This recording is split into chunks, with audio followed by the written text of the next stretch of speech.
Before diving into passwordless authentication, let's take a quick look at the types of authentication you're likely to encounter in modern systems. You're probably familiar with some, but their features and strengths may hold a few surprises. First, we'll cover the classic password, an old but still widely used method. Next, we'll look at how password vulnerabilities have been addressed through multi-factor authentication, which adds layers of additional verification of the identity holder. Finally, we'll explore methods that can work alongside passwords in MFA fashion, like one-time passwords and push notifications.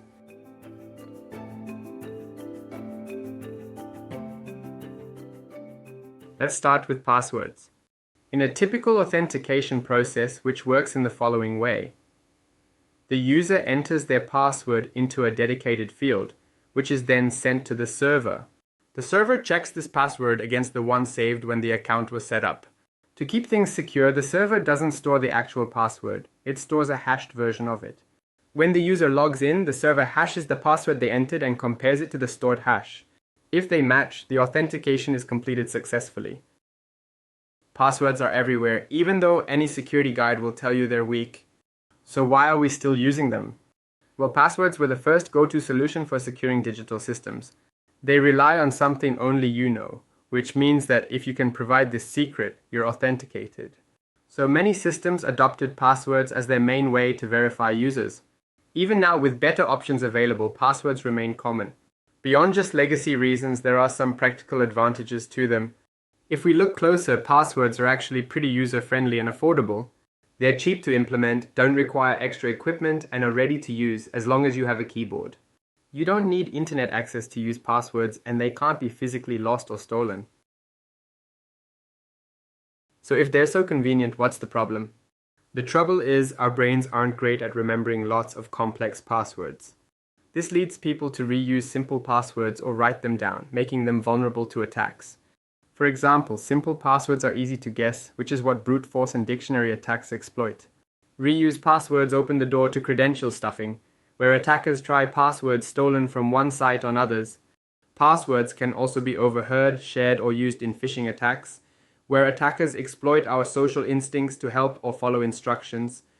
In short, passwords haven't kept up with modern attackers. So where do we go from here?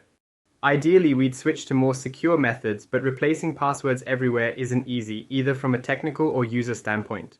And choosing one single alternative isn't straightforward. That's why multi-factor authentication has gained popularity.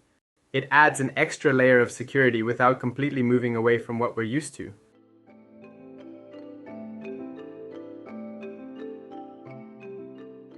Let's pause for a moment and take a closer look at the concept of multi-factor authentication.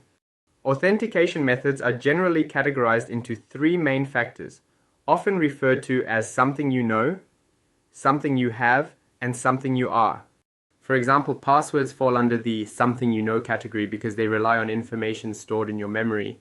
Push notifications, on the other hand, fall into the something you have category since they require physical possession of a device to receive the message. Something you are is based on your body or behavior. This, for example, can be your fingerprint or face scan. Now, if we consider these factors from an adversary's perspective, each one has its limitations. Even strong methods like biometrics have known vulnerabilities. This is why using more than one method is a smart way to minimize risks.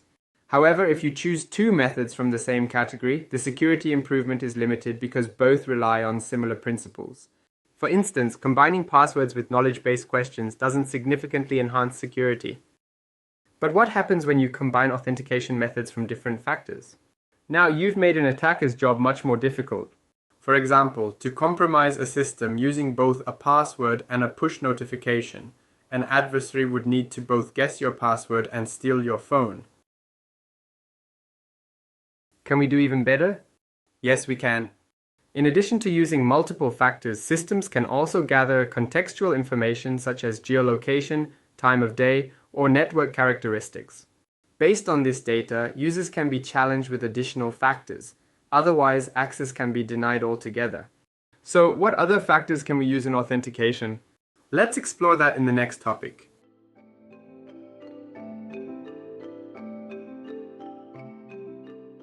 Passwords rely on the fact that both you and the server know the same value. But that's also their biggest weakness. If I learn your password, I can simply reuse it to impersonate you.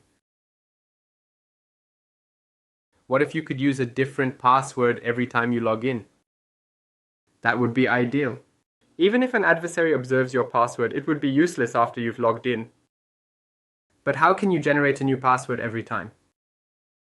One solution is to rely on time. Let's look at how it works. TOTP, or time-based one-time password, is a popular method that addresses this problem. During registration, the server and your TOTP generator, usually an app, share a secret. Typically, the secret is generated by the server and shared with the application using a QR code. You can pause the video and try to scan the one that is on the screen using any authenticator app. Both the server and the authenticator app or token use the same algorithm every 30 seconds to create a 6-digit code. This algorithm relies on two things: the current time and a shared secret. Since both the server and the authenticator are synchronized, they generate matching codes. So when you log in, the server only needs to compare the code you enter with the one it has to confirm your identity. One big benefit of time-based one-time passwords is that they don't need an internet connection between the server and the device generating the code. However, to get a code, you need a separate device like your smartphone with an app such as Google Authenticator, Microsoft Authenticator, or Free OTP. For higher security environments, dedicated hardware tokens with TOTP are also available. But what if you can't use a dedicated device or app? Is it possible to use one-time passwords without needing a special app or device? The answer is yes. One-time passwords can also be generated only on the server side using a secure random value generator. The server then sends this OTP to the user through a verified communication channel like a phone number or email address, which is usually set up and verified during account creation. Unlike TOTP, which updates automatically, server-generated OTPs are typically initiated by the user. For instance, during login, the user might choose to receive a code via SMS. Once the user receives the code, they manually enter it on the website or app. This closes the loop, allowing the server to check if the entered code matches the one it sent. This method forms the basis of SMS OTP or email OTP, which is used in many applications. A key point here is that the communication between the user and server, shown by purple lines, happens over a different channel than the one used to send the OTP to the user. Because of this, it's considered out-of-band authentication. For example, a user might start the login process in a web browser and then receive an SMS OTP. The SMS is sent through the mobile network, which is separate from the web browser session, making it out of band.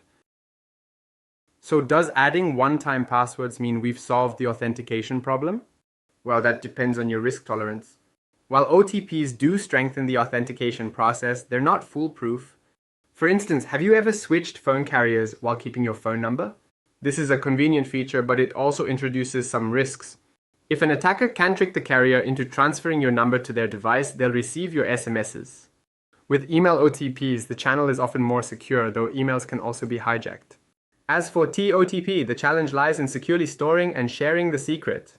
If the secret is leaked due to a database breach or someone intercepting the QR code during setup, an attacker could generate the same codes.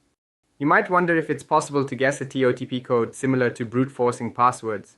The answer is yes. If the system doesn't lock the account after a few incorrect attempts, an attacker could guess the code, even though it changes every 30 seconds. Now, from a business perspective, there are also costs to consider. Running SMS OTP services can get expensive, which is why many companies are gradually moving away from it. Email OTP and TOTP, however, have minimal operational costs. With that covered, let's move on to a more advanced method: push notifications.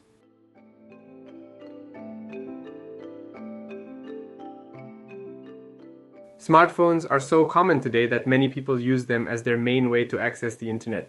Since almost everyone has a smartphone, can we do something better than TOTP for authentication? The answer is yes. As we've already seen, a TOTP generator can be installed on a phone. But can we combine the benefits of TOTP, which is linked to a device with server-generated codes used in SMS OTP? The answer is still yes. We can achieve a more secure setup through push notifications. Push notifications are messages sent to a device over the internet, integrated deeply into the smartphone's operating system using services like Firebase. To receive these notifications, the user simply needs to have an app installed on their phone. Let's look at the push notification flow. The user initiates authentication. For example, the user opens a web portal, provides credentials, and selects push notification as a second factor. The server now has user identity verified by password-based authentication. Therefore, it can check if the user has a device for push notifications registered. If the device is found, the server generates a push notification message which includes the device ID and sends it to the push notification service. The service queues the push message and delivers it when the device is online. The device receives the notification and passes it to the application. At this point, the app can perform additional verification steps such as biometric authentication, confirming a code, or verifying authentication details. Once the user completes this step, the app communicates with the server to confirm the authentication challenge. There isn't one universal standard for push-based authentication, which means you might see different ways it's implemented across apps. Smart devices add a lot of helpful features to push authentication like location tracking, telecom data, and operating system info, which make these notifications more secure and personalized. For businesses, push notifications involve an initial cost, whether you're building the system yourself or using a vendor. However, once it's set up, the ongoing costs are low. One thing to keep in mind is that users need to install an app, yours or a vendor's, to receive these notifications, which can impact usability. So is push-based authentication the best we can get? We're close, but there are still some challenges to overcome. Technically, push notifications like one-time passwords are considered out-of-band authentication. This means the authentication happens on one channel while the factor is provided on another. For example, you log in through a web browser, the purple arrow in our diagram, but the push notification is sent to your phone. In all these methods, a human, your user, is responsible for completing the process. Whether it's copying a code, clicking accept, or providing a fingerprint, the user must take specific actions to finalize the authentication. Unfortunately, this reliance on human action opens the door to social engineering attacks. From an attacker's perspective, there's no need to break the security of the push mechanism itself, as the vendor and app are likely well protected. Instead, they can target user behavior, which is often easier and cheaper. And sadly, it works. We will look at such attacks in the next section. That was a lot to cover, so let's quickly recap. We started by discussing passwords and their risks. Then we introduced multi-factor authentication as a way to layer different methods for better security. We went over popular authentication types often used with passwords, including OTPs and server-generated OTPs. And finally, we explored push notifications. In summary, MFA greatly enhances security, but attackers are always evolving. They are now focusing less on breaking technology itself and more on other tactics to get past authentication. So let's dive into these tactics in the next section.